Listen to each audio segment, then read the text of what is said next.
Southeast Asia is our second largest trading partner.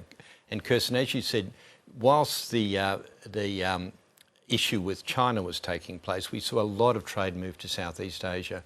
And a lot of our counterparties there are saying we want that trade to continue. So it's not just a one-off movement, and indeed in the last 12 months we see trade has stepped up a further $6 billion. Where do you see the greatest opportunities given the changes to global trade and supply chains? Well, I think across the spectrum, at the moment it's very much commodity driven, but as well as that, our university sector, our skills sector, is our largest services export to the area. So from a trading viewpoint, we've done very well as a nation, but we've probably underinvested in the region compared with what the rest of the world is doing. So foreign direct investment from the rest of the world into the region is about 8%, which is a lot, certainly more than its global GDP, which is about 6%. From an Australian viewpoint, though, it's only about 2.5%. You were at Macquarie Group for 3 decades, the CEO for 10 years. Why do you think investment has been overlooked in this region? I think it's been overlooked for a very good reason, in that there were great opportunities opening up for Australian businesses all over the world. The United States, of course, Europe, our traditional UK, and North Asia as well. So we had a lot of growth, a lot of opportunities around the world.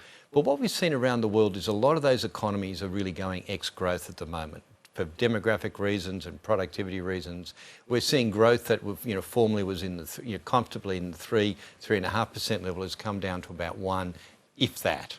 And so because of that, Southeast Asia being on our doorstep and growing in the last few years at 7% really does present a different opportunity than we're seeing elsewhere. And the opportunity, obviously, that we all grew with, particularly during the growth of China. And are the opportunities for investment in the sectors that could bring the greatest returns for Australia the same as what we're talking about worldwide at the moment? Critical minerals, AI, energy security? Yeah, all of the above. And the key thing is to think about the linkages we have there already. So I've talked about trade, our second largest trading partner. Secondly, we have 1 million people from a Southeast Asian background here living in Australia. So we have a much easier ability to understand culturally and every other way.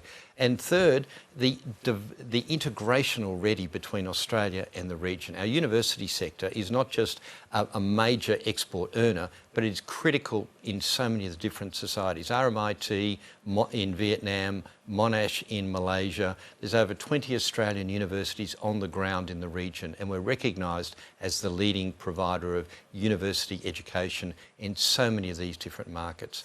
On critical minerals, does it make more sense that processing takes place in Southeast Asia than Australia, as Lynas currently does in Malaysia? Lynas is a great example, but as well as that, we can process critical minerals here in Australia. We have the smelters at the moment already here, and the ability for them to grow and do critical minerals already exist. It comes down to an economic story, but there's no doubt there's great complementarity between what we naturally produce and what can be processed either here in Australia or in the region, and then of course exported globally. So this is the key thing. We are very interlinked with the region, and therefore we'll be servicing each other but also the rest of the world. We're talking about whether investment in the critical minerals processing sector in Australia could come from the United States. Could it come from Southeast Asia? Absolutely. We actually have more investment now from Southeast Asia into Australia than we have the other way, and we expect that to continue